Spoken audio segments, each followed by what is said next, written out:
दोस्तों स्टडी 91 में आप सभी का बहुत बहुत स्वागत है। आइए दोस्तों देखते हैं कि हिंदी में कुछ विशेष सवाल, स्पेशल सवाल जो आपके परीक्षा के लिए बहुत ही इंपॉर्टेंट हैं। आइए उन पर चर्चा करते हैं और देखते हैं कि आपकी तैयारी कितनी अच्छी हो पाई है। ठीक है, आपकी स्क्रीन पर ये रहा आपके लिए पहला सवाल। ध्यान से पढ़िएगा और एक एक सवाल का जवाब दीजिएगा।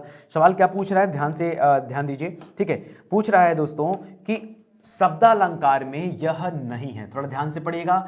शब्दालंकार में यह नहीं है, यह आपको बताना है। यमक अलंकार, श्लेष अलंकार, अनुप्रास अलंकार और उपमा अलंकार, कौन सा अलंकार दोस्तों शब्दालंकार में नहीं होता है, ये आपको बताना। देखिए मैंने आपको पढ़ाया था कि दो प्रकार के अलंकार होते हैं। एक होता है शब्दालंकार। मैं बार बार इसलिए पढ़ा रहा हूं दोस्तों क्योंकि आपके लिए बहुत ही इंपॉर्टेंट ये चीज है। ठीक है, शब्द और अर्थालंकार याद रखेगा, ये बहुत ही इंपॉर्टेंट है। यहां पर ध्यान दीजिएगा, जो शब्दालंकार के अंतर्गत आने वाली बातें हैं यहां पर। अच्छा, बार बार देने का वजह यह भी है कि आपको चीजें एकदम से रट जानी चाहिए। ठीक है, अगर मैं शब्दालंकार की बात करूं तो शब्दालंकार में दोस्तों सबसे पहले आता है अनुप्रास अलंकार। कौन सा होता है? अनुप्रास अलंकार हो गया। दूसरा आ जाता है दोस्तों श्लेष अलंकार हो जाता है। तीसरे नंबर पे दोस्तों आपका यमक अलंकार हो जाता है। ये जो हम लोग पढ़ते हैं ना, जहां वर्डों की आवृत्ति बार बार होती है, जहां शब्दों की आवृत्ति बार बार होती है, जहां पे अर्थ चिपके हुए रहते हैं, ये सभी शब्दालंकार में आते हैं। ठीक है, और भी आ जाएंगे। जैसे आपका पूछ लिया तो मान लीजिए थोड़ा सा और कठिन दे दिया, विप्सा अलंकार, या पूछ दिया दोस्तों वक्रोक्ति अलंकार। कौन सा?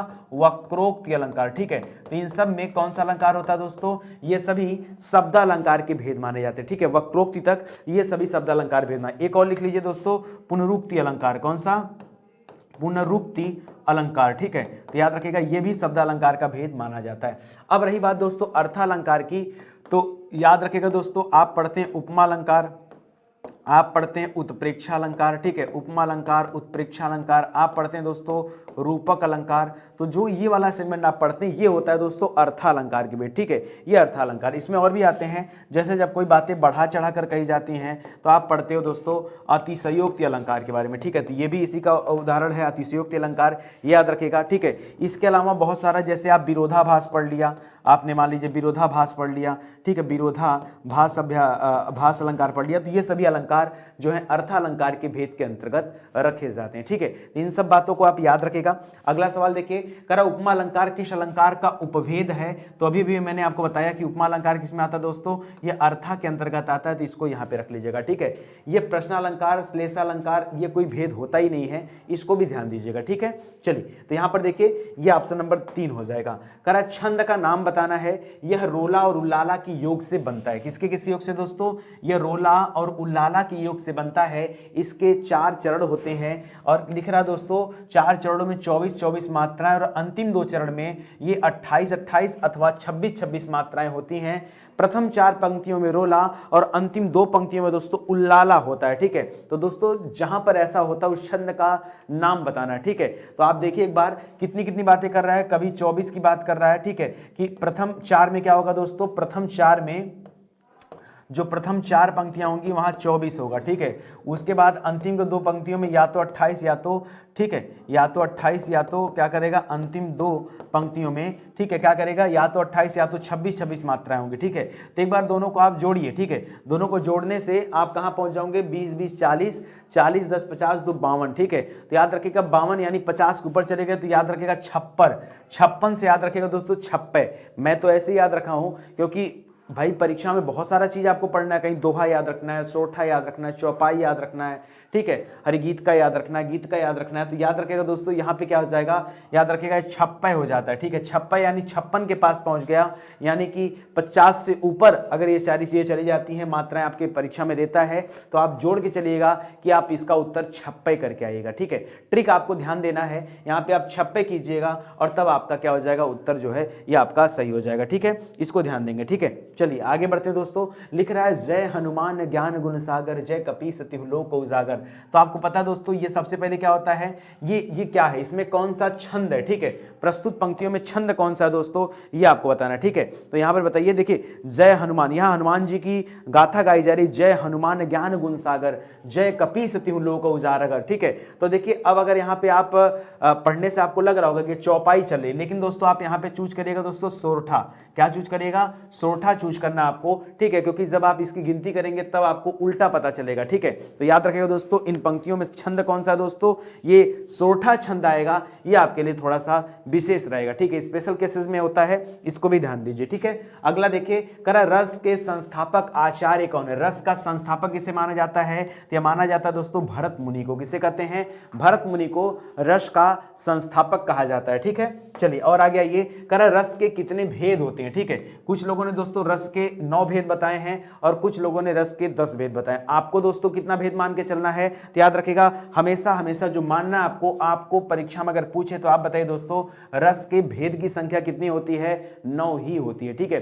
रस के कुल कितने भेद होते हैं, 9 भेद होते हैं और भरत मुनि रस के आचार्य कहे जाते हैं, ठीक है। मुझे पूरा रस बताने की आवश्यकता तो नहीं पड़ेगी ना कि बता दूं, बताइए, पूरा रस तो आपको ही पता है, ठीक है। चलिए एक बार देख ही लीजिए ना हो तो, ठीक है। सबसे पहले होता है श्रृंगार रस, ठीक है।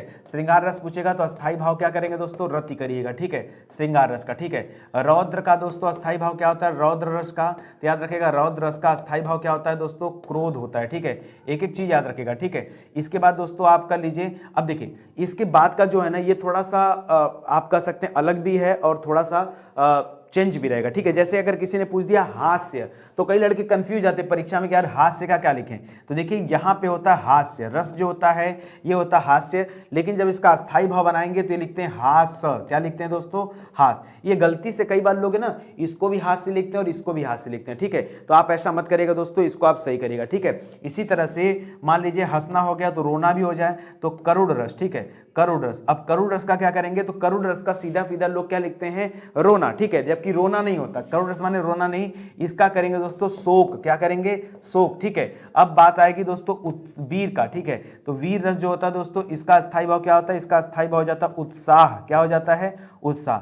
ये 5 दोस्तों ये आपकी एक कैटेगरी में, ठीक है। इसके बाद छठे नंबर से देखिए यहां से कैटेगरी आपकी चेंज होने वाली, ठीक है। अब छठा आ गया दोस्तों, जैसे मान लीजिए कह दिया गया रौद्र तो हो ही गया है, जैसे मान लीजिए आगे का दिया गया दोस्तों भयानक रस, ठीक है, भयानक रस, ठीक है। तो भयानक रस में याद रखेगा कौन सा आ जाता है, स्थाई भाव, स्थाई भाव यहां निकल कर आ जाता है दोस्तों भय, ठीक है। इसी तरह से आ जाता है विभत्स, विभत्स रस, ठीक है, विभत्स, ठीक है, विभत्स रस। तो इसमें आ जाता है दोस्तों जुगुप्सा, क्या आ जाता है दोस्तों, जुगुप्सा, यानी जहां घृणा वाली बातें होती है, ठीक है। ये जो क्या होता है दोस्तों, ये जो आप पढ़ते हैं जिन चीजों को देख करके आपको घृणा महसूस होता है वो यहाँ पे आ जाता है, ठीक है। इसके बाद आ जाता है दोस्तों अद्भुत रस, कौन सा आ जाता है, अद्भुत रस, ठीक है, अद्भुत रस, ठीक है। और इसका अस्थाई भाव जब निकालते हैं तो क्या करेंगे, आश्चर्य हो जाएगा, विस्मय कर लीजिए चाहे आप आश्चर्य कर लीजिए, कई बार विस्मय लिखा हुआ मिलेगा और कई बार दोस्तों आपको आश्चर्य लिखा हुआ भी मिल सकता है, ठीक है, ये हो जाएगा, ठीक है। और अंतिम में दोस्तों जो 9वां रस है वो है शांत रस, कौन सा है, शांत रस। और शांत रस का अस्थाई भाव क्या हो जाता है, तो आपका निर्वेद हो जाता है, इसको भी ध्यान दीजिएगा, ठीक है। तो ये टोटल 9 रस हैं, 9 रसों को आप याद रखिएगा, परीक्षा के दृष्टिकोण से आपके लिए अच्छे सवाल हैं, ठीक है। आइए आगे बढ़ते हैं। करा बहुत कंजूसी का आशय दोस्तों व्यक्त करने के लिए उपयुक्त लोकोक्ति क्या है, बहुत कंजूसी, ठीक है। तो लिख रहा है घर की मुर्गी दाल बराबर, ठीक है, दाल बराबर हो जाएगी तब तो अच्छी हो जाएगी, साग बराबर होती तो खराब होता। चट मंगनी पट ब्याह, दमड़ी जाए चमड़ी जाए पर दमड़ी न जाए, आम की आम गुठलियों के दाम। तो याद रखिएगा दोस्तों यहाँ जिन बच्चों ने ऑप्शन नंबर 3 को चूज किया है उनका जवाब सही है, ठीक है। कि बहुत कंजूसी का मतलब क्या होता है, चमड़ी जाए पर दमड़ी न जाए, ये याद रखिएगा, ठीक है। और रही बात दोस्तों आम के आम गुठलियों के दाम, तो याद रखिएगा ये कहा जाता है दोस्तों दोहरा लाभ को, जब आपको कहीं पर दोहरा लाभ हो जाए, डबल फायदा हो जाए, तब याद रखिएगा उससे क्या कहा जाता है कि भाई आम के आम और गुठलियों के दाम भी हमने वसूल कर लिए, ठीक है, ये कहा जाता है। घर की मुर्गी दाल बराबर दोस्तों, तो याद रखिएगा इसका मतलब क्या होता है, आसानी से प्राप्त जो वस्तु होता है उसका मूल्य नहीं होता, चाहे कहीं दाल लिखा रहता है कहीं साग भी लिखा रहता है, ठीक है। तो याद रखिएगा आसानी से प्राप्त वस्तु का मूल्य नहीं होता, आसानी से प्राप्त वस्तु का मूल्य नहीं होता, ठीक है, मूल्य नहीं होना, ठीक है, याद रखिएगा ये कहा जाता है, ठीक है। और यहाँ लिखा है दोस्तों चट मंगनी पट ब्याह, जल्दी से बताइए चट मंगनी पट ब्याह क्या काम होगा, तो याद रखिएगा तुरंत कार्य संपादित होना, ठीक है, तुरंत कार्य संपादित होना, इसे क्या कहा जाता है, चट मंगनी पट ब्याह, यानी तुरंत हमारा काम हो गया, तो याद रखिएगा, ठीक है। तो जिन बच्चों ने ऑप्शन नंबर 3 किया उनका जवाब तो सही है और जिनका गलत है वो सही करने का प्रयास करें, ठीक है। चलिए आ जाइए अगला सवाल करते हैं, ठीक है। आगे है पौ 12 होना, पौ 12 होने को क्या कहा जाता है, विरोध होना, समर्थन करना, कष्ट झेलना या फिर मजे में रहना। पौ 12 होने को क्या कहा जाता है भाई? देखिए पौ 12 होने को कहा जाता है दोस्तों मजे में रहना। और इसी के विपरीत अगर मैं पूछूं 9 2 11 होना, 9 2 11 होना, तो याद रखिएगा 9 2 11 होना इसको कहा जाता है दोस्तों भाग जाना। क्या करना? भाग जाना। ठीक है, पुलिस को देखते ही चोर क्या हो गए? 9 2 11 हो गए, यानी भाग गए। ठीक है, तो ये होता है। ठीक है, इसको याद रखिएगा दोस्तों। पौ 12 होना को क्या कहा जाता है? ये कहा जाता है मजे में रहना। ऑप्शन नंबर 4 यहां पर सही हो जाएगा। ठीक है, इसके लिए दोस्तों देखिए कई लोग सोचते होंगे कि सर ये टेस्ट क्या है। ठीक है, मैं आपको बताना चाहूंगा टेस्ट इसलिए लिया जा रहा है कि आपकी तैयारी पूर्ण हुई है अथवा नहीं। ठीक है, और परीक्षा में जो सेट बनेगा दोस्तों वो आपके बहुत सारे सेट्स बनने वाले। ठीक है, तो उन सेट में आपको कौन सा सेट मिलने वाला ये कुछ कहा नहीं जा सकता। तो हर एक चैप्टर पे आप यहां देखेंगे तो मैंने लगभग आपके जितने भी चैप्टर हैं सब चैप्टर को टच किया है। ठीक है, ऐसा कोई भी चैप्टर नहीं है जिस चैप्टर को अभी पीछे आपने अलंकार से देखा प्रश्न, रस से देखा और छंद से प्रश्न देखा। ठीक है, उसके बाद दोस्तों आपने मुहावरा और लोकोक्ति से प्रश्न देखा। ठीक है, मुहावरा से अलग देख रहे हैं, लोकोक्ति से अलग देख रहे हैं। ठीक है, अब आगे इसी तरह आप और भी देखेंगे। ठीक है, तो 5 चैप्टर तो आपका यही हो गया और क्वेश्चन नंबर 8 चल रहा है। ठीक है, अब आगे देखिए दोस्तों और भी सवाल आपको मैं देते जाऊंगा। तो दोस्तों आपको ध्यान देना है ना कि आपकी तैयारी कितनी अच्छी हो पाई है। बहुत अगर विस्तार से आपको चीजें पढ़नी हो, समझनी हो, तो फिर उसके लिए हिंदी इंडिविजुअल बैच है, आप वहां भी ज्वाइन कर सकते हैं। ठीक है, खैर आइए देखते हैं। तो दोस्तों ये मजे में रहना हो जाएगा, इसको याद रखेगा। ठीक है, चलिए आगे बढ़ते हैं दोस्तों। आगे कह रहा निम्नलिखित वाक्य के अशुद्ध भाग का चयन कीजिए, जो गलत है वो बताना है। लिख रहा तुलसीदास ने अवधी भाषा में अनेकों ग्रंथ लिखे। ठीक है, पहली बात मैंने कई बार बताया है कि अनेकों जो शब्द दोस्तों ये अपने आप में बहुवचन होता है। क्या होता है दोस्तों?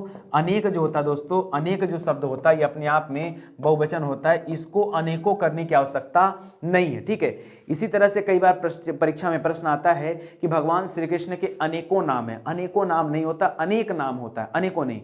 उसी तरह से इन्होंने अनेक ग्रंथ नहीं लिखे, अनेक ग्रंथ लिखे, अनेकों ग्रंथ नहीं। ठीक है, तो ये अनेकों जो शब्द लिखा है दोस्तों ये आपका क्या हो जाएगा? गलत हो जाएगा, क्योंकि बाकी सभी बातें तो सही लिखी गई हैं। ठीक है, तो याद रखिएगा दोस्तों ये वाला सेट काफी ज्यादा आसान है। ठीक है, और सेट की अपेक्षा ये वाला सेट आपको काफी ज्यादा आसान महसूस हो रहा होगा। चलिए कुछ आसान कुछ कठिन का मिक्सचर होना चाहिए। ठीक है, तो याद रखिएगा ये आसान है तो अगली बार झटका भी लग सकता है, बहुत ज्यादा खुश होने की जरूरत नहीं है। ठीक है, तो याद रखिएगा ऑप्शन नंबर 3 दोस्तों यहां पर आपका ये सही हो जाएगा। ठीक है, चलिए आगे बढ़ते हैं दोस्तों। करण निम्नलिखित 4 विकल्पों में से शुद्ध वाक्य का चयन कीजिए जो सही है। ठीक है, प्रत्येक को 2-2 पुस्तकें दीजिए। ठीक है, प्रत्येक को 2 पुस्तकें दीजिए, हर एक को 2-2 पुस्तकें दीजिए, प्रत्येक व्यक्ति को 2 पुस्तकें दीजिए। ठीक है, तो याद रखें दोस्तों यहां पे सही क्या है। अब देखिए कभी आप ना किसी को पुस्तक देना तो 2-2 3-3 नहीं किया जाता। ठीक है, आप सीधे बोल दीजिए, जैसे मान लीजिए आपके सामने 20 बच्चे खड़े हैं, आपने कहा प्रत्येक को 2 पुस्तकें दीजिए, 2-2 पुस्तकें दीजिए, मुझे समझ नहीं आया। ठीक है, प्रत्येक को 2 पुस्तकें दीजिए ये ज्यादा सही है। ठीक है, तो ये एक पल के लिए सही हो सकता है। हर एक को 2-2 पुस्तकें दीजिए, 2-2 बोलने की जरूरत नहीं।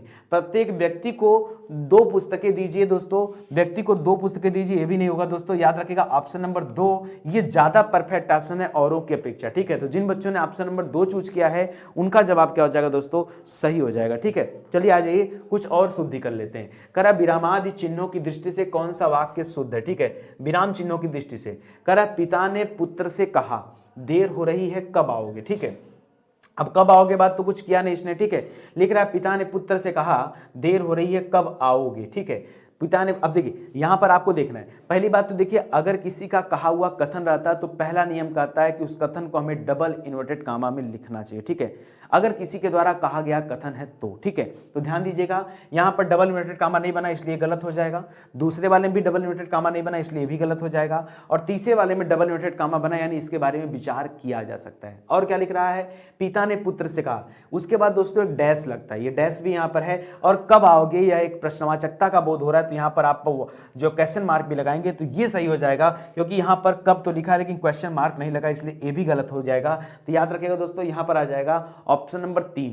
ये ऑप्शन नंबर 3 दोस्तों क्या हो जाएगा? यहां पर आपका सही उत्तर हो जाएगा। बाकी के जो जवाब दिए गए दोस्तों ये आपके गलत जवाब दिए गए। ठीक है, चलिए आगे बढ़ते हैं दोस्तों, अगला सवाल करते हैं। कह रहा यदि दवा लोगे तो बुखार कम हो जाएगा। वाक्य में ये वाक्य किस प्रकार का है सिर्फ आपको ये बताना है। ठीक है, देखिए वाक्य 3 प्रकार के होते हैं जैसा कि मैंने बताया, एक सरल वाक्य होता है, एक संयुक्त वाक्य होता है, एक मिश्रित वाक्य होता है। ठीक है, सरल वाक्य जैसे राम जाता है मैं आपको पढ़ाता हूँ, ठीक है, मैं बच्चों को पढ़ाता हूँ, बच्चे पढ़ते हैं, ये सब क्या होता है, सरल वाक्य होता है। मिश्रित वाक्य में हमेशा डिपेंडेंसी देखने को मिलती है, ठीक है। यदि आप पढ़ोगे तो आप परीक्षा में पास हो जाओगे, ठीक है, लेकिन कब, जब आप पढ़ोगे तब पास होगा, नहीं पढ़ोगे तो पास नहीं होगे, ठीक है। तो याद रखेगा दोस्तों, इस तरह का सेंटेंस जब आता है तो याद रखेगा यहाँ पर मिश्रित वाक्य होता है, और जब बीच में दो अलग अलग वाक्यों को जोड़ा जाता है, ठीक है, तो याद रखेगा वहां पे क्या हो जाता है, जैसे मैंने कहा कि मैं राम और श्याम बाजार गए और वहां से वे घूमने चले गए, ठीक है, तो ये आपका दो वाक्य आ गया, तो इसको आप मिश्रित वाक्य कर सकते हैं, संयुक्त वाक्य कर सकते हैं, ठीक है, मिश्रित नहीं। मिश्रित यहां दोस्तों याद रखेगा, यदि दवा लोगे तो बुखार कम हो जाएगा, ठीक है, तो याद रखेगा यहां पर क्या हो जाएगा दोस्तों, ये आपका मिश्र वाक्य हो जाएगा, यानी ऑप्शन नंबर 2 यहां पे चूज करिए, ठीक है। ये बड़ा अच्छा सवाल है, इसको याद रखेगा, ठीक है। चलिए आगे बढ़ते हैं दोस्तों, अगला सवाल देखते हैं। आगे देखिए, कर मुख चंद्र में शब्द में कौन सा समास है, ठीक है। अब देखिए समास से आपके सवाल पूछ दिया गया। अभी पीछे हम लोगों ने क्या क्या पढ़ा, हम लोगों ने सवाल जो देखा दोस्तों, पीछे हम लोगों ने पढ़ा दोस्तों छंद चैप्टर से सवाल, हम लोगों ने देखा दोस्तों अलंकार से सवाल, अलंकार से सवाल पढ़ा, हम लोगों ने रस से सवाल पढ़ा, हम लोगों ने दोस्तों मुहावरा से देख लिया, मुहावरा देखा, हम लोगों ने लोकोक्ति से सवाल देखा, लोकोक्ति का सवाल देखा। इसके बाद हम लोगों ने क्या दिखा, वाक्य अशुद्धि दिखा, क्या दिखा, वाक्य अशुद्धि पढ़ा, ठीक है, वाक्य अशुद्धि पढ़ा, ठीक है। इसके बाद दोस्तों हम लोगों ने विराम चिन्हों के बारे में पढ़ा कि कहाँ विराम चिन्हों के हिसाब से दोस्तों चीजें सही बन रही है, ठीक है, तो विराम चिन्हों के बारे में पढ़ा। और अब आगे हम लोग आ गए कहाँ पढ़ने, याद रखेगा समास, तो अब दोस्तों समास से सवाल पूछा जाएगा, ठीक है। तो याद रखिए क्या कर रहा है, मुख चंद्र, मुख चंद्र में दोस्तों कौन सा समास है, देखिए द्विगु समास वहां होता है जहां संख्यावाची शब्द होते हैं, क्या होते हैं, संख्यावाची शब्द होते हैं वहां पे, तो यहाँ द्विगु समास तो होगा नहीं, ठीक है। उपपदत्त तत्पुरुष दोस्तों ये भी नहीं होगा। बहुब्रीहि समास याद रखेगा, जब दोनों पद अप्रधान हो, जब दोनों पद अप्रधान हो तथा तीसरा पद प्रधान हो, क्या हो जाए दोस्तों, यहाँ तीसरा पद दोस्तों ये प्रधान हो जाए, मतलब यहाँ पे क्या आ जाए दोस्तों, ये आपका पर्यायवाची आ जाए मान लीजिए, तब हो जाता है आपका बहुब्रीहि समास। तो यहाँ ऐसा भी नहीं है। याद रखिएगा दोस्तों कर्मधारय समास, मुख चंद्र में कौन सा समास है, आपका कर्मधारय समास, ठीक है, तो याद रखिएगा, ठीक है। इसी तरह से नील गाय हो गया, वो भी आपका आ जाता है, ठीक है। तो ऐसे बहुत सारे, जहां आपको देखें ना थोड़ी सी तारीफ वाली बातें हो रही हैं, आप समझ जाइएगा यहाँ पे समास कौन सा आ जाएगा दोस्तों, एक कर्मधारय समास आ जाएगा, ठीक है। तो बातें आप याद रखिएगा, ठीक है।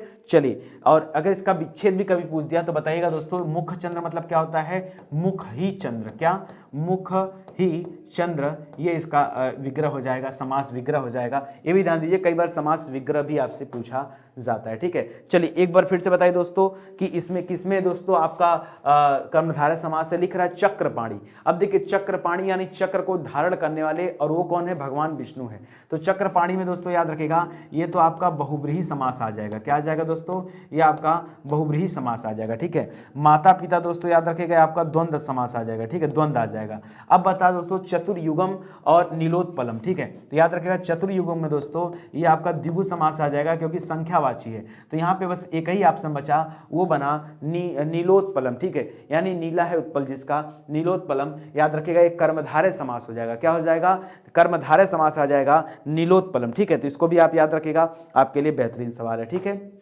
आइए, करा नयन का संधि विच्छेद कीजिए। नयन का संधि विच्छेद क्या होता है, तो दोस्तों याद रखिएगा नयन, पहले बताइए यहाँ पर संधि कौन सी है दोस्तों, तो कभी भी पूछेगा तो बताइएगा अयादि संधि है, ठीक है। ये नयन भवन शयन ये सब में क्या होता है दोस्तों, पावक ये सब में क्या होता है, यही होता है, ठीक है। तो यहाँ पे दोस्तों क्या आ जाएगा, यहाँ पे हो जाएगा संधि विच्छेद ने धन अन, क्या हो जाएगा दोस्तों, ने धन अन बराबर क्या हो जाता है, नयन हो जाता है। ये आप याद रखें, कई लोग यहाँ पर ने नहीं करते हैं, ठीक है, पता नहीं क्या सोच के नहीं करते, लेकिन करिए, ने धन अयन मत करिएगा दोस्तों, न धन अन मत करिएगा, नय धन अन मत करिएगा, क्या हो जाएगा, ने धन अन हो जाएगा, नयन हो जाएगा, ठीक है। और यहाँ पर जो समास आएगा कौन सा समास है, ये अयादि समास का उदाहरण है, याद रखेगा, ठीक है। तो ये आपका सॉरी अयादि संधि का उदाहरण है, मैं समास बोल रहा हूँ, ठीक है। तो याद रखें दोस्तों अयादि संधि का उदाहरण है संधि का, ठीक है। संधि दोस्तों आपने पढ़ा होगा 5 प्रकार की संधियां, ठीक है, जैसे जो मुख्य मुख्य होती है, देखिए दीर्घ संधि होता है, दीर्घ के बाद आप पढ़ते हैं गुण संधि के बारे में, गुण के बाद पढ़ते हैं दोस्तों आप वृद्धि संधि के बारे में, वृद्धि के बाद आप पढ़ते हैं दोस्तों यण संधि के बारे में,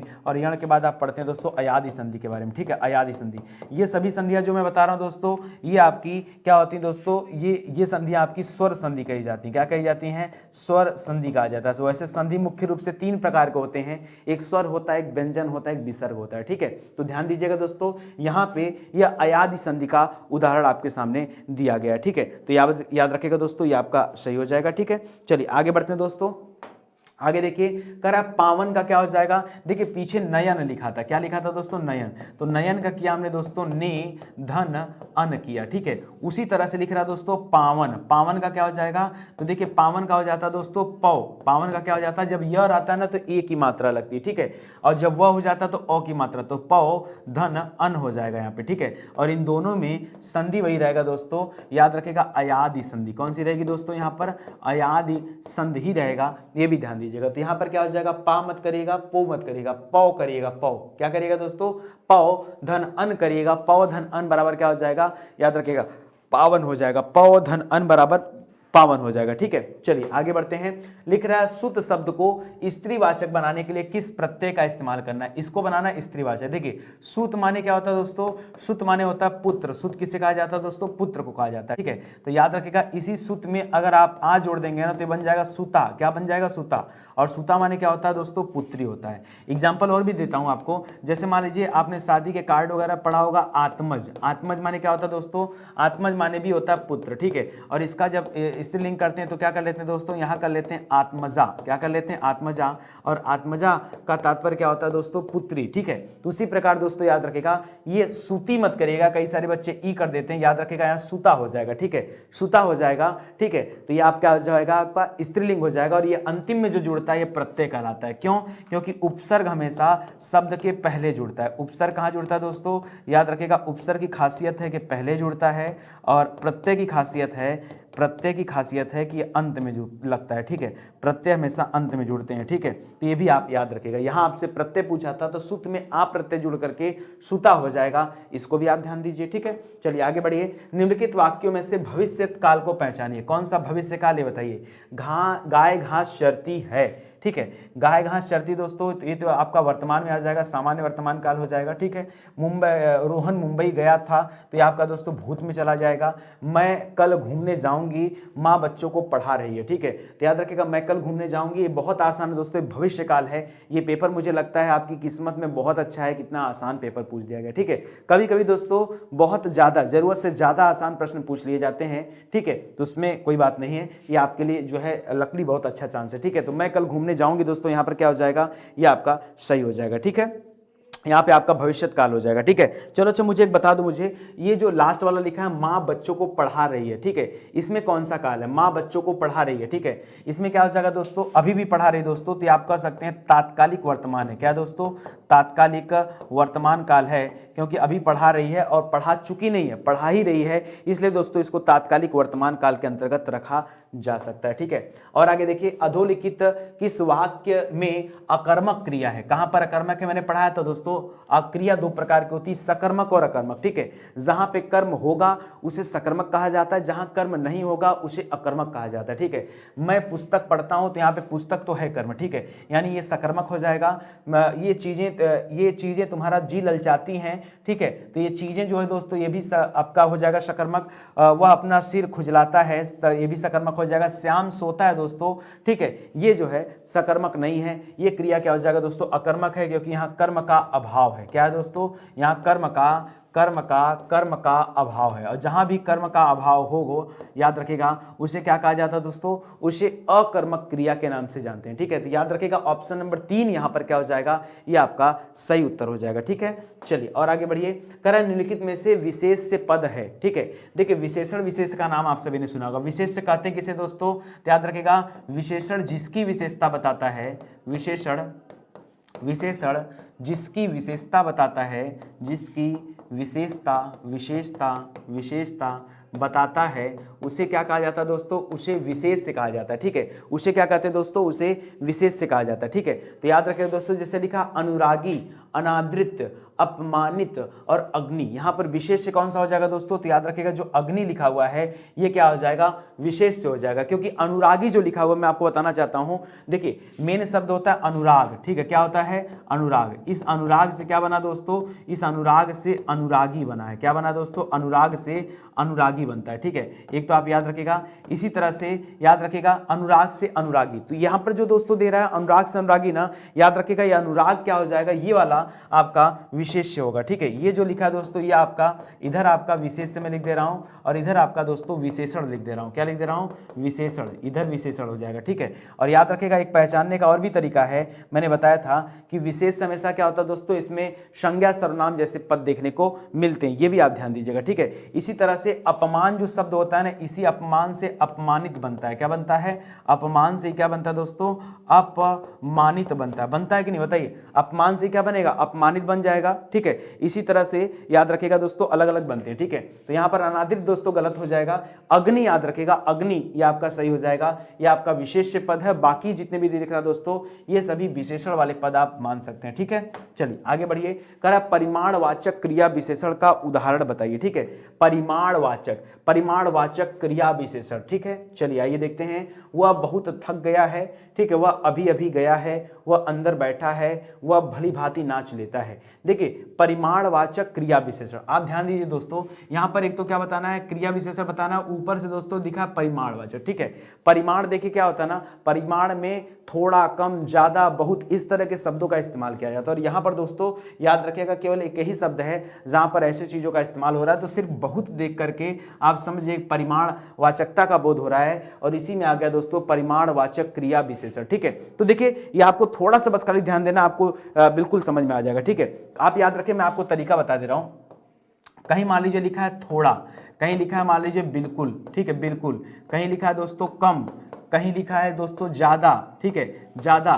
कहीं लिखा है दोस्तों बहुत, कहीं लिखा है बहुत, ठीक है।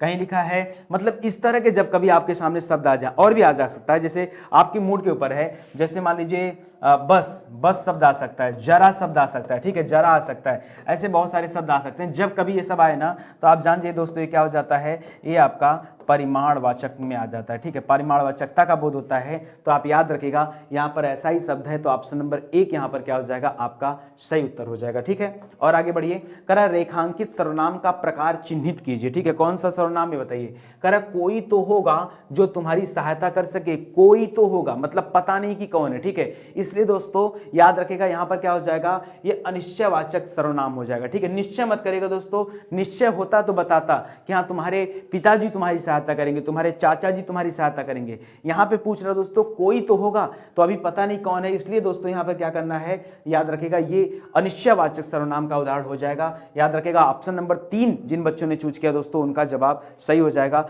बाकी गलत हो जाएगा, ठीक है। चलिए आगे देखिए दोस्तों।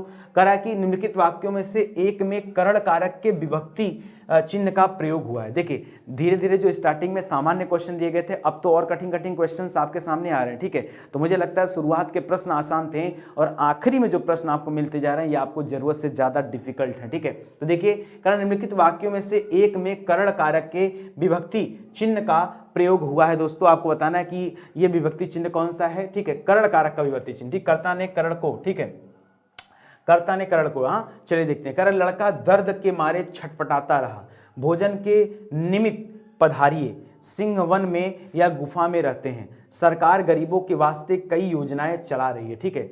यानी क्या पूछ रहा है दोस्तों? करण कारक पूछ रहा ना, तो याद रखिएगा यहां करण कारक में बनेगा लड़का दर्द के मारे छटपटाता रहा। कैसे दोस्तों, कैसे बन गया दोस्तों? तो देखिए समझिए, करण कारक में होता क्या है दोस्तों? आप जानते हैं कर्ता ने कर्म को करण से, ठीक है। तो याद रखिएगा दोस्तों यहां करण हो जाएगा, ठीक है। ये आपका क्या आ जाएगा?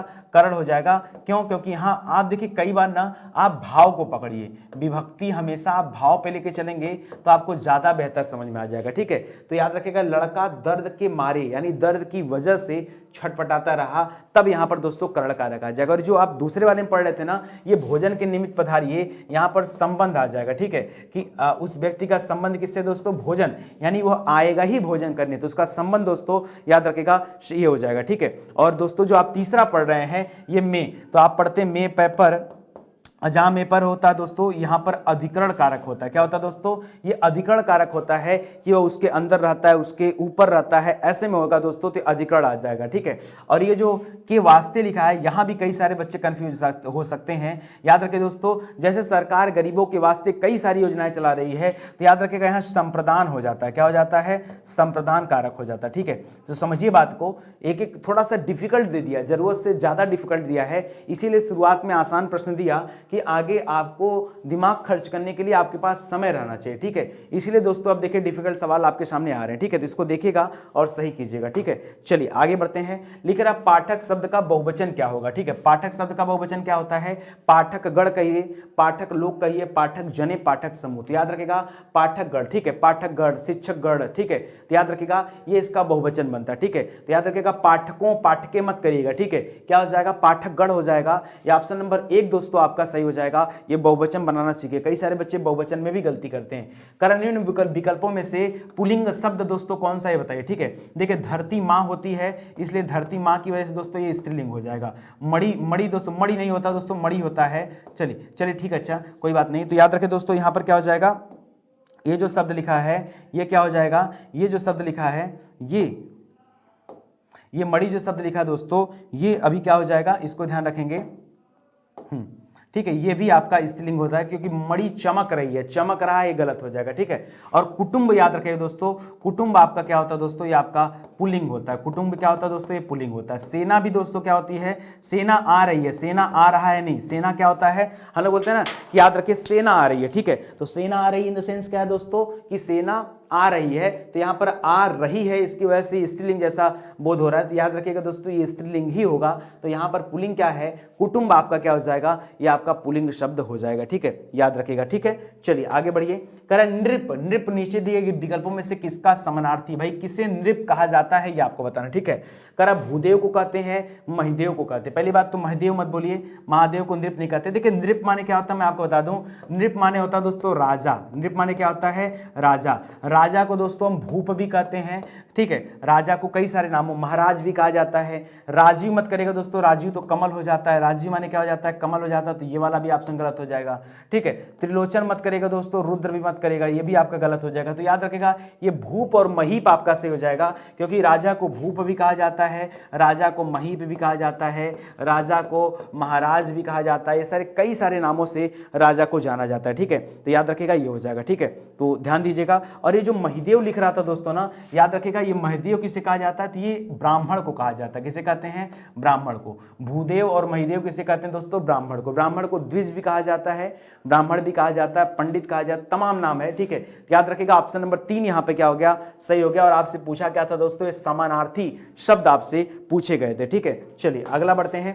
कह रहा इत्र और इतर का क्या अर्थ है, ठीक है। ये समश्रुति भिन्नार्थक शब्द हैं, जरा बताइए। देखिए इत्र क्या होता है दोस्तों, इत्र आप कह सकते हैं किसी भी सेंट को, सेंट को यानी किसी सुगंधित पदार्थ को, ठीक है। सुगंधित पदार्थ को क्या कहा जाता है दोस्तों, इत्र कहा जाता है। सुगंधित पदार्थ को इत्र कहा जाता है, ठीक है। और इतर किसे कहते हैं, तो लोग कहते हैं ना कि इससे इतर कोई दूसरा काम कर लो, मतलब इससे इतर ये कर लो। इतर माने होता है दूसरा, इतर माने क्या होता है, दूसरा, ठीक है। इतर का मतलब क्या होता है दोस्तों, दूसरा। ये मैं आपको पढ़ाया भी हूं, ठीक है। तो याद रखेगा सुगंधित, दिव्य मत करिए दोस्तों, सुगंधित द्रव कर सकते हैं, ठीक है। द्रव्य भी कर सकते हो, लेकिन द्रव्य भी कर सकते हो, लेकिन पहला नहीं होगा दोस्तों, गलत हो जाएगा। ये द्रव्य मत करिएगा, सुगंधित करिए। ऑप्शन नंबर 2 चूज करिए, सुगंधित द्रव्य, और दूसरा ये आपका क्या हो जाएगा, सही उत्तर हो जाएगा, ठीक है। तो याद रखिएगा ऑप्शन नंबर 2 इस सवाल का राइट आंसर बन रहा है, ठीक है। आगे बढ़िए। कारण निम्नलिखित में से कौन सा शब्द पानी का भी अर्थ देता है। पानी का अर्थ दोस्तों कौन देता है, जंगल, वन, अरण्य और कानन।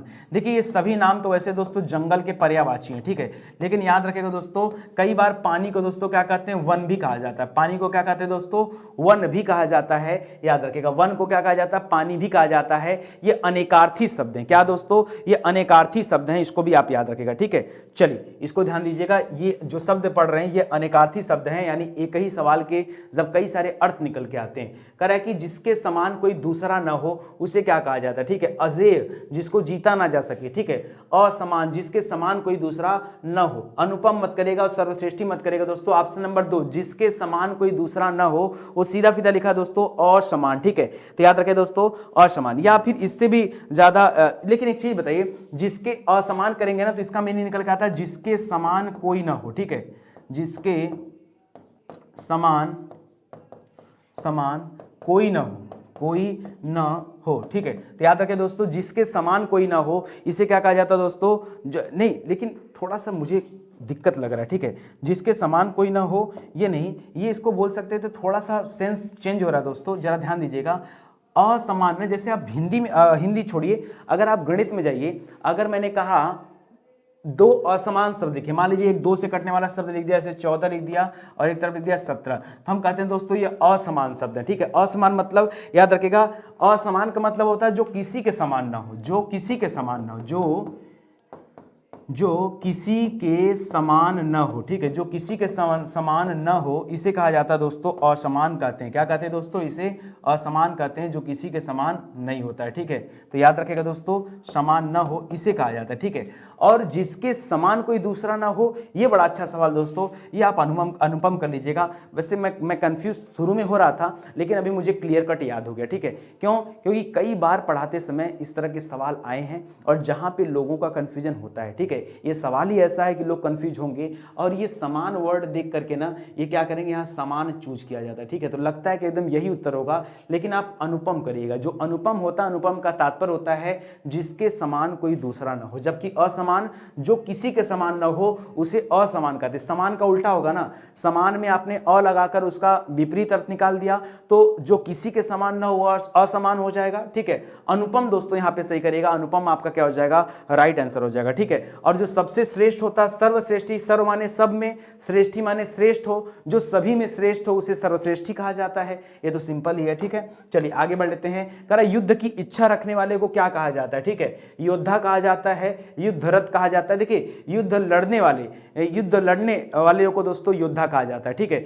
युद्ध में रत रहने वाले को युद्धरत कहा जाता है, ठीक है। युद्ध में विजयी लोगों को युद्धवीर कहते हैं और युद्ध रखने की इच्छा रखने वाले को दोस्तों युयुत्सु कहते हैं। क्या कहते हैं, युयुत्सु, ठीक है। तो याद रखिएगा ऑप्शन नंबर 4 याद रखिएगा, यहाँ पर युद्ध की इच्छा रखने वाले को युयुत्सु कहा जाता है, ठीक है। और जो युद्ध में स्थिर हो, जो युद्ध में स्थिर हो, जो युद्ध में स्थिर हो उसे क्या कहते हैं भाई, उसे युधिष्ठिर कहते हैं। क्या कहते हैं दोस्तों, उसे युधिष्ठिर कहते हैं, ये भी आप जानते हैं, ठीक है। युद्ध में स्थिर रहने वाले को युधिष्ठिर कहा जाता है, ठीक है। आगे बढ़िए। कह रहा है समूह का पर्यायवाची दोस्तों कौन सा है, समूह का पर्यायवाची कौन सा होगा ये आपको बताना, समूह का पर्यायवाची, ठीक है। देखिए लिखा वागीश, वारिस और चारु और वृंद, ठीक है। तो याद रखें दोस्तों कई बार कहा जाता है सभी अध्यापक गण वृंद से निवेदन है, सभी गुरु वृंद से निवेदन है, तो वृंद माने क्या होता है दोस्तों, याद रखिएगा वृंद कहा जाता है दोस्तों समूह को। याद रखिएगा समूह के लिए कभी वृंद शब्द का इस्तेमाल किया जाता है, कभी गण शब्द का इस्तेमाल किया जाता है, कभी जन का इस्तेमाल किया जाता है, कभी लोग कहा जाता है, ठीक है। तो याद रखिएगा ये समूह का ही उदाहरण, ठीक है। और जो वागीश और वारिस दे रहा दोस्तों ये आपका गलत हो जाएगा, ठीक है। ये आपका वागीश किसे कहा जाता है दोस्तों, वागीश कहा जाता है माता सरस्वती को। किसे कहते हैं दोस्तों, माता सरस्वती को वागीश कहते हैं, ठीक है। क्या कहते हैं दोस्तों, सरस्वती को क्या कहते हैं, वागीश कहते हैं। हालांकि और भी नाम है, हंसवाहिनी, ज्ञानदायिनी, सभी को। चारु दोस्तों याद रखिएगा चारु चंद्र की चंचल किरणें, ठीक है। तो चारु दोस्तों किसे कहा जाता है, चारु कहा जाता है आकर्षण को, ठीक है, आकर्षण कहा जाता है, ठीक है। बारिश दोस्तों वर्षा को कहा जाता है, लेकिन वारिस दोस्तों ये जो आगे वो होता है वारिस, जैसे आप कह सकते हैं कि मेरे वारिस हैं, उत्तराधिकारी को आप वारिस कर सकते हैं, ठीक है। तो याद रखिएगा फिलहाल तो ऑप्शन नंबर 3 यहां सही हो जाएगा। सुंदर का दोस्तों पर्यायवाची कौन सा है, सुंदर का पर्यायवाची कौन सा होता है, रुचिर, कांता, हिरण्य और केशी, ठीक है। तो याद रखिए दोस्तों, याद रखिएगा सुंदर का होता है दोस्तों रुचिर, रुचिर होता है, रुचिर का पर्यायवाची दोस्तों क्या होता है, सुंदर होता है। कांता दोस्तों याद रखिएगा, कांता किसे कहा जाता है, देखिए आपको मैंने पढ़ा था एक बार दारा, दारा किसे कहते हैं भाई, दारा कहा जाता है दोस्तों पत्नी को। किसे कहा जाता है, पत्नी को, भार्या को, ठीक है। दारा किसे कहते हैं, पत्नी या भार्या को कहा जाता है। और उसी में याद रखें दोस्तों ये भी किसमें हो जाएगा, कांता, कांता सीधे सीधे औरत को कहा जाता है। यहाँ पत्नी कहने का मतलब नहीं दोस्तों, यहाँ सीधे औरत कहिए, औरत और पत्नी मतलब अंतर होता है ना, हर कोई पत्नी नहीं हो सकती, लेकिन महिलाएं औरत होती है, ठीक है। तो औरत कहिए, औरत को और भी कहते हैं, औरत को जैसे औरत को आप महिला भी कहिए, महिला तो सिंपल हो गया, ठीक है। अरे बहुत अच्छा नाम है यार, मुझे नहीं याद आ रहा है। कांता हो गया, औरत हो गया, महिला हो गया, रमणी हो गया, रमणी हो गया, कामिनी हो गया, कामिनी हो गया, ठीक है। ये सभी दोस्तों औरत की पर्यायवाची है। रमणी हो गया, कामिनी हो गया, आप वनीता कहिए, वनीता, वनीता भी दोस्तों ये सभी औरत के पर्यायवाची हैं, ठीक है। और जो दोस्तों केशी दे रहा है दोस्तों, ये क्या हो जाएगा दोस्तों, ये आपका केशी छोड़िए, हिरण दोस्तों याद रखेगा, ये आपका शेर से संबंधित है। शार्दुल हो गया, शेर हो गया, सिंह हो गया, ठीक है। केसरी हो गया, केसी हो गया, मिगराज हो गया, ये आप क्या हो जाएगा, ये आपका शेर से संबंधित हो जाएगा, ठीक है। अरण्य दोस्तों, हिरण्य छोड़िए, अरण्य देखिए, अरण्य माने जल होता है, जंगल होता है, ठीक है, वन होता है, कांतार होता है, कांतार होता है, याद रखेगा। कांतार अगर पूछे तो क्या बताएंगे, कांतार, तब बताएगा दोस्तों जंगल। कांता पूछेगा तो बताएगा सुंदर स्त्री की बात हो रही है, ठीक है।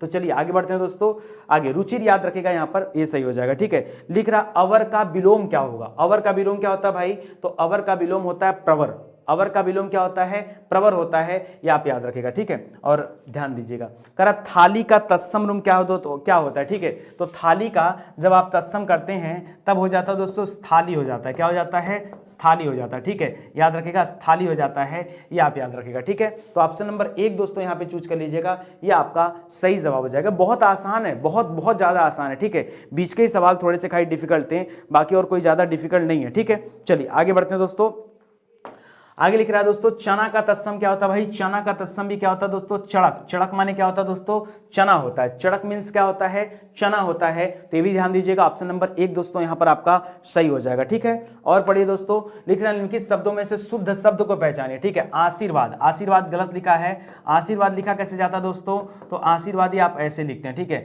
आजीविका दोस्तों आपका सही लिखा, अध्ययन दोस्तों आपका गलत लिखा है, अध्ययन दोस्तों ये आपका ऐसे लिखा जाएगा। ऊनी दोस्तों गलत लिखा है, ऊनी आपका ऐसे लिखा जाएगा, ठीक है। तो एक ही सही है, वो है ऑप्शन नंबर 2, ये आपका क्या हो जाएगा, सही उत्तर हो जाएगा। बाकी के ऑप्शंस क्या दिए गए दोस्तों, यहाँ पर गलत दिए गए, ठीक है। और आगे बढ़िए दोस्तों, और आगे बढ़िए, सभी स्पर्श व्यंजन को बताइए, ठीक है, जिसमें स्पर्श व्यंजन हो, ठीक है। स्पर्श व्यंजन दोस्तों कौन कौन से हैं, याद रखेगा। स्पर्श व्यंजन में क से लेकर म तक आता है, कहां तक, क से लेकर म तक, ये सभी स्पर्शी व्यंजन कहे जाते हैं। क्या कहे जाते हैं, स्पर्शी व्यंजन, ठीक है।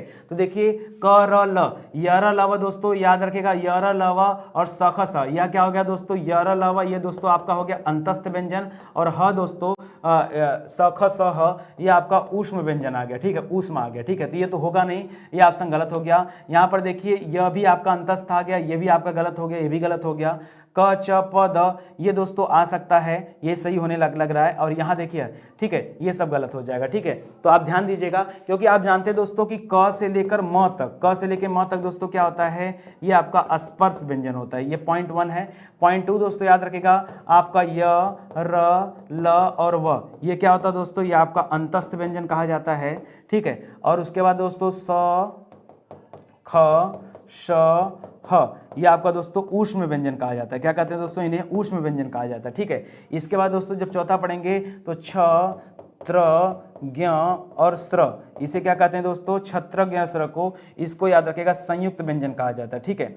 तब जाकर आपका ऐसा होता है, ठीक है। तो याद रखेगा ऑप्शन नंबर 3 यहाँ पर क्या हो जाएगा, आपका सही उत्तर हो जाएगा। ये आपके स्पर्श व्यंजन के अंतर्गत आएंगे, ठीक है। चलिए और आगे बढ़ते हैं दोस्तों, लिख रहा आमिर खुसरो ने हिंदी के लिए कौन सा शब्द प्रयुक्त किया था, हिंदुस्तानी कहा था, हिंदवी कहा था, उर्दू कहा था या भाषा कहा था। तो याद रखेगा आमिर खुसरो जो 7 सुल्तानों का काल देखे हैं, ठीक है, याद रखेगा इन्होंने हिंदी के लिए जो शब्द प्रयुक्त किया था, ये किया था हिंदवी। क्या किया था दोस्तों, हिंदी के लिए कौन सा शब्द प्रयुक्त किया था, ये हिंदवी इन्होंने प्रयोग किया था, ठीक है। और याद रखेगा हिंदुस्तानी भाषा में हिंदी और उर्दू का एकीकृत रूप होता है, ये आप एकीकृत मतलब दोनों एक है, ठीक है।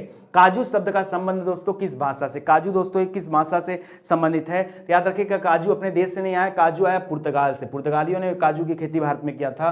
तो ये क्या दोस्तों, काजू पुर्तगाली भाषा का शब्द है, ये आप ध्यान दीजिएगा। चाय, चीनी, ये सब क्या हो जाएगा, चीन वाला शब्द हो जाएगा, ठीक है। तो याद रखिएगा यहां से बहुत सारे शब्द आते हैं, जैसे पुर्तगाली से, जैसे मान लीजिए आपसे पूछे तौलिया कौन सी भाषा का शब्द है तो बताइए, ठीक है। गमला दोस्तों आप बोल सकते हैं, गमला, ठीक है। आप बोलिए आल्पिन, उल्पिन सब बोलिए, आल्पिन बोलिए, आलमारी बोलिए, ठीक है, आलपीन, आलमारी, ठीक है, ये सभी कैसे शब्द है दोस्तों, आल वाले जितने भी शब्द है, ठीक है। आप बोलिए अलकतरा, बोलिए अलकतरा, बोलिए कमीज, बोलिए, सब पढ़ाया हूँ आपको, ठीक है, कमीज बोलिए, ठीक है, गमला बोलिए, गमला तो लिख ही दिया। तो ये सभी शब्द दोस्तों जो है कमीज करिए, ठीक है, कमीज, ठीक है, कमीज करिए। ये सभी कौन से शब्द है दोस्तों, याद रखिएगा, पुर्तगाली। तिजोरी चाबी भी कर दीजिएगा, तिजोरी, तिजोरी, चाबी, चाबी, ठीक है, चाबी।